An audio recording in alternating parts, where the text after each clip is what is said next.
उपमुख्यमंत्री अजित पवारांनी शक्तीपीठाला होणाऱ्या विरोधावर महत्त्वाचं वक्तव्य केलं। शक्तीपीठाला विरोध करू नका असं अजित पवार यांनी म्हटलेलं आहे। विरोधाला विरोध करण्याची भूमिका सोडून द्या। जो काम करतो तो चुकतो, जो करतच नाही तो चुकणार कसा, असा सवाल देखील त्यांनी उपस्थित करत अप्रत्यक्षपणे उद्धव ठाकरेंना टोला लगावलेला आहे। विरोध करू नका। विकास करायचा म्हटलं तर हवेमध्ये विमानतळ होत नाही।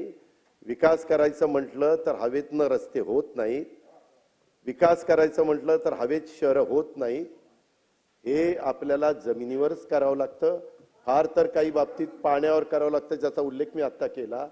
त्याच्यामुळं आपण जरी विरोधी पक्षात असलो तरी विरोधाला विरोध करण्याची भूमिका सोडून द्या।